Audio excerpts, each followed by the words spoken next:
Now these days, when we hop into a new video game for the first time, we expect to be broken in gently. A tutorial stage, simple on-screen prompts to explain the controls and mechanics, that sort of thing. But some games are built different, and by that I mean that they throw you to the wolves in seconds. So let's take a look at them. As I'm Jules, this is WhatCulture.com, and these are 10 brutally difficult opening levels in video games.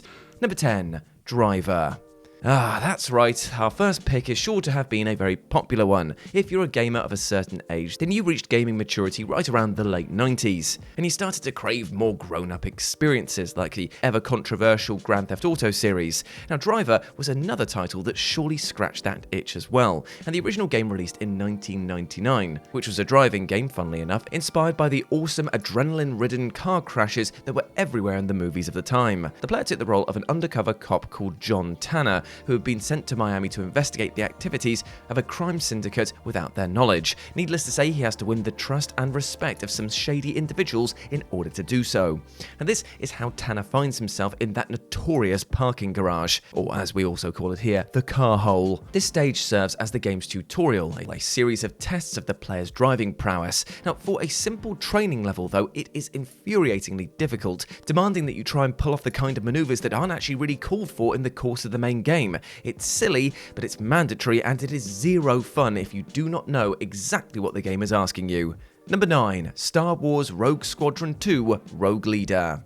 Quirky and super solid as Luigi's Mansion was at launch, it's arguable that it just wasn't the title that sold fans on the GameCube's capabilities. That game instead, perhaps, was Factor 5/LucasArts' Star Wars Rogue Squadron 2 Rogue Leader. Licensed games are infamous for the way that they vary in quality, but Rogue Leader was absolutely the real deal. Now the concept was simple: use every ounce of technical grunt the console had in order to recreate some of the most epic battles and set pieces from the original Star Wars trilogy. The presentation was all around incredible for the early 2000s, and the game threw the player right into the thick of the action from the very start. Now there's an opening training level set on Tatooine that introduces the basics of controls and some intermediate flying techniques, but the first level proper, that's a doozy, and takes the shape of the iconic attack on the Death Star. From culling pursuing TIE fighters to wiping out ground defenses and firing those proton torpedoes, there is a ton to manage here, and many actually struggled to make it past even the beginning of this awesome game. Number 8, Jet Set Radio. As connoisseurs will definitely know, Sega's Dreamcast was a console that just didn't get the reception it deserved. It had its flaws and foibles, as with all consoles, but it brought so much creativity to the table. I mean, with that controller, that Tamagotchi-esque memory card system, and that small but brilliantly inventive catalogue of titles, this futuristic system deserved much better. Now, one of the more notable games in the console's repertoire is Jet Set Radio, which launched in the year 2000. And the goal of the game, essentially, is to explore Tokyo as part of a young skater gang and spray as much graffiti as possible whilst performing impressive tricks. Kind of think like Tony Hawk's Pro Skater, only with a different kind of skating and much more civil disobedience involved. As one of the first games to venture into the idea of a 3D open world, there was a lot for the player to learn here. And honestly, most arrived at a similar scenario to Driver's Parking Garage, a super comprehensive tutorial that demanded prowess that you just didn't have yet. The final challenge, which was a 50-trick combo, is one that drove many players to play something else. Number 7, Bloodborne.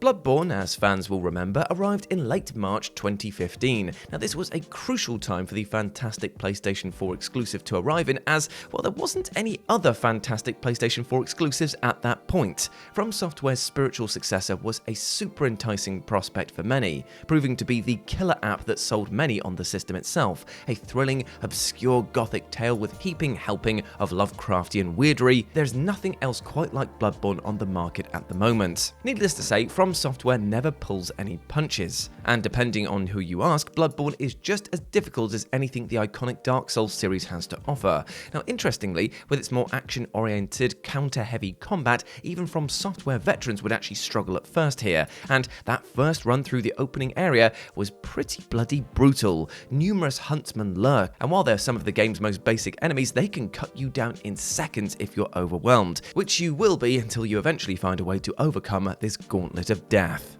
Number 6, Tomb Raider 3.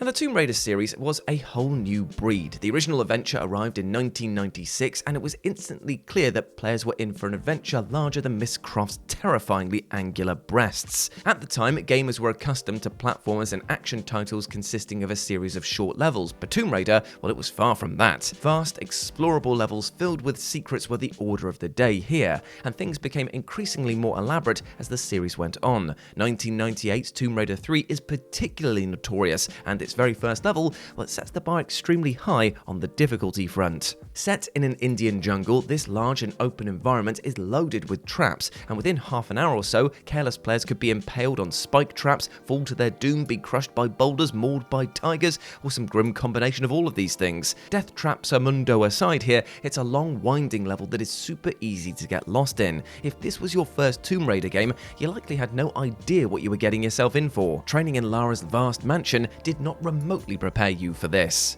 Number 5. Contra. Now, the late 80s were an incredible time to be alive, weren't they? I mean, the hair, the fashion, the Walkmans, the cell phones roughly the size of the Chrysler building. It was a simpler, ridiculous-looking time, and we just didn't appreciate it enough whilst we were living in it.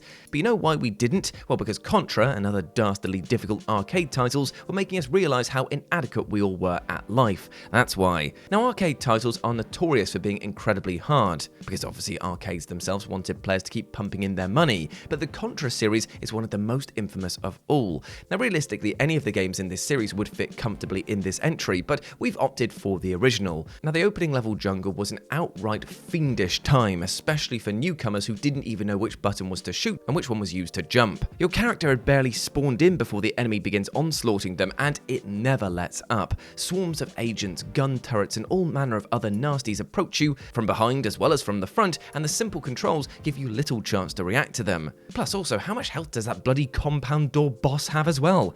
Number 4. The Witcher 2 Assassins of Kings pre-patch.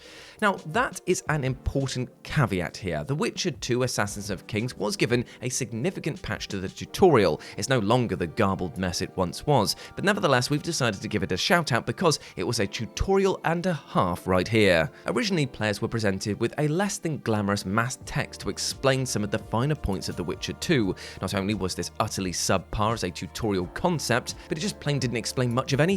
In a game as mechanically complex as this, players can be easily left fumbling in the dark if they aren't introduced to certain and very important ideas. And even when the tutorial did actually let us play, it took the approach of teaching how the combat works by simply throwing us to the wolves and seeing if we survived. And spoiler alert, we didn't half the time. Those were some brutal waves of enemies if ever we've seen them. Number 3. Mega Man. As with Contra, Mega Man is a franchise notorious for being less than accessible. Simple controls and gameplay ideals belie the absolute relentless difficulty that's staring you right in the face from the get-go. As such, everyone will have their own personal picks for the most difficult game in the series and the most challenging stages within it.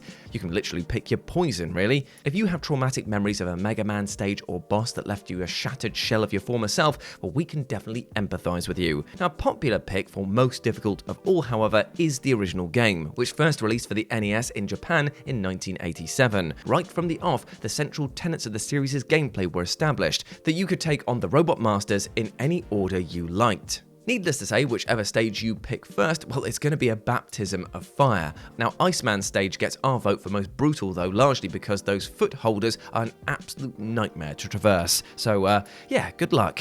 Number 2. IKARUGA. Now, if there's any genre infamous for coming at players full throttle right from the get-go, it's shoot-em-ups. Because the controls tend to be so basic, we get little more than a cursory tutorial at best before being then dropped right in at the deep end. And the deep end here is a pool filled with hungry piranhas and the shark from Jaws, the real one, not the plastic one. Cult favourite IKARUGA is certainly guilty of this. Fans of shoot-em-ups will know that this particular title has a very unique mechanic, the polarity system. The player's ship, the IKARUGA, switches between a black polarity and a white one at the touch of a button, and this also switches the bullets that they fire accordingly, and enemies in turn are either black or white, and so the same applies to their projectiles. Now, enemies take twice the damage when hit by the opposing polarity, while the IKARUGA itself absorbs matching colours and is instantly destroyed by the opposite one. This novel concept makes the action even more frantic than usual, which is quite an achievement for a treasure game, but also demands that the opening level teaches players how to use these things things succinctly. And while IKARUGA's opener isn't as challenging as later stages, it is certainly a trial by fire. The polarity juggling will really bend your brain the first time you come across this. And number 1, Super Mario Bros. The Lost Levels. Come on, you might be thinking, this is just stage 1-1 from a Super Mario game. What could possibly be super difficult about that?